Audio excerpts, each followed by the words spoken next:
Hello knowledge seekers, this is Showman from Oil and Gas Field Quality Control. We are all inspectors, supervisors or managers. We should have basic knowledge of the mechanical properties of metals. So let us know a little bit about the mechanical properties of metals. This video will have some parts because this is really a very big subject of mechanical engineering, but I will only go through the basics which we might need to remember or know to understand our work.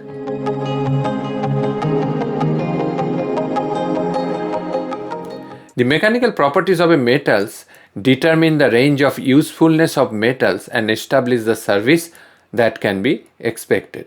Said another way, it refers to how metal will respond to external loads. This includes how they deform, twist, or compress or elongate or break as a function of applied temperature, time, load, and other conditions. The mechanical properties of a material are almost always given in megapascal or KSI. 1000 psi is equal to 1 KSI, that is equal to 6.89 megapascal.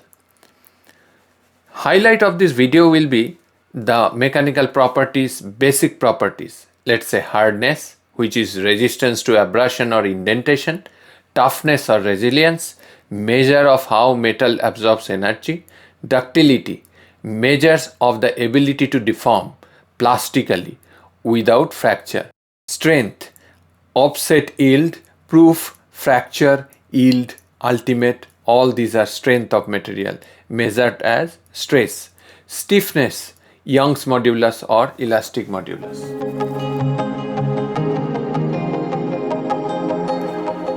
First, let us start with elasticity.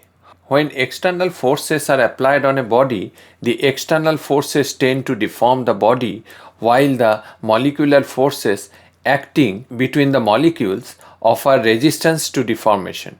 If the forces are now gradually diminished, the body will return wholly or partially to its original shape. Elasticity is this property by virtue of which a material deformed under the load is enabled to return to its original dimension when the load is removed.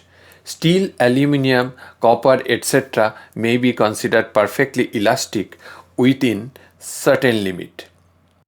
In the photo you can see the load applied and deformation is happened due to the load as a consequences, and then when the load is removed it regains its original shape, which is called elasticity of the material. Of course there is a limit. If you go beyond this elastic limit, it will never come back original condition. It will slowly deform permanently and at a stress it will be broken.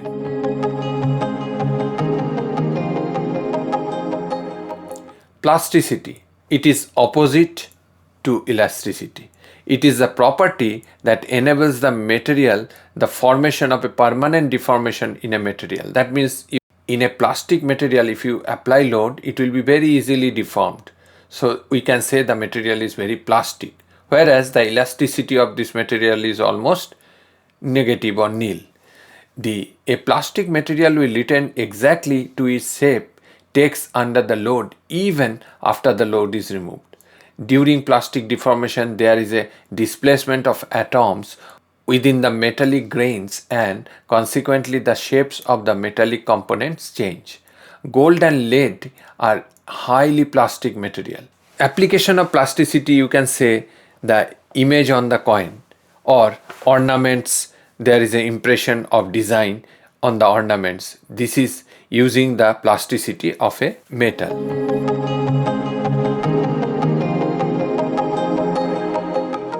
Ductility. Ductility is the characteristics which permits a material to be drawn out longitudinally to a reduced section. That means a material which can easily be drawn into a long wear without any wear and tear on the metal is called the material is very ductile under the tensile force. Due to this property, wears are made by drawing through a hole. During ductile extension, a material shows a certain degree of elasticity together with a considerable degree of plasticity. This is a valuable property in chains, ropes, etc. because they do not snap off while in service without giving sufficient warning by elongation.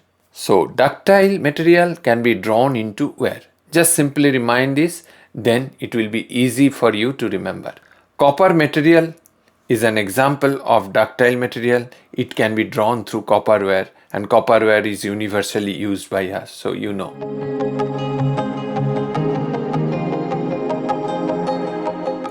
Brittleness. Brittleness implies lack of ductility. A material is said to be brittle when it cannot be drawn out by tension or smaller section. For example, let us think about glass. It cannot take impact load. A brittle material cannot take suddenly applied load or impact load. It will be broken. In brittle material, failure takes place under load without significant deformation. Brittle fractures can take place without warning, and the property is generally highly undesirable. Cast iron, high carbon steel, concrete, stone, glass, etc. are common examples of brittle material.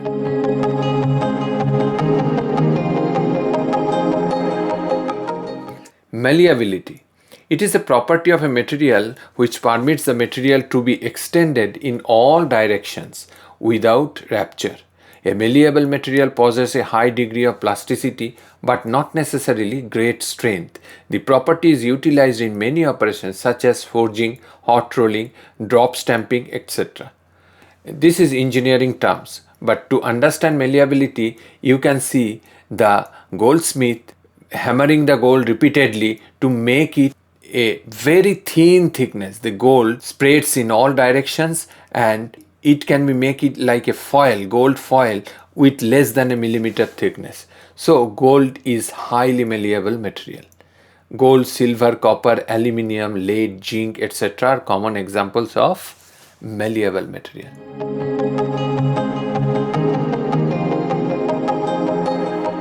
Toughness. Toughness is the property of a material which enables to absorb energy without fracture.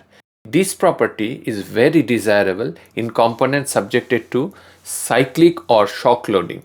Toughness is measured in terms of energy required per unit volume of the material to cause rupture under the action of gradually increasing tensile load. Common comparative test is the bend test, in which a material is expected to sustain angular bending without fracture. So, the material which you can bend very easily, you can tell it is a tough material. So, toughness is the ability of a material to withstand impact, which is completely opposite to brittleness. The larger the impact needed to fracture or break a piece of a material determines how tough the material is. Toughness, a combination of strength and ductility, which can absorb lots of punishment without breaking into two.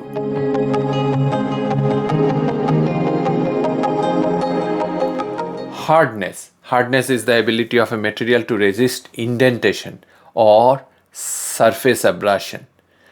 You cannot scratch a material or you cannot indent a material which are hard. Hard material resists scratches or being worn out by friction with another body. Tests on hardness may be classified into scratch test or indentation test. The scratch test consists of pressing a loaded diamond into the surface of a specimen and then pulling the diamond so as to make a scratch. The hardness number is then determined on the basis of load required to make a scratch of a given width or width of the scratch made within a given load. The indentation test consists of pressing a body of standard shape, which can be a ball shape or can be a pyramid shape, into the surface of the test specimen. It's commonly used in Brinell hardness test as a hardened steel ball of a given diameter is squeezed into the surface of the test specimen under a fixed standard load and surface area of the indent is measured. Converse of hardness is known as softness. That means which can be indented easily, metal is soft or it has softness property. So if you see the table of hardness, talc, from where talcum powder is being made, is the softest material, whereas hardest material you can see is diamond.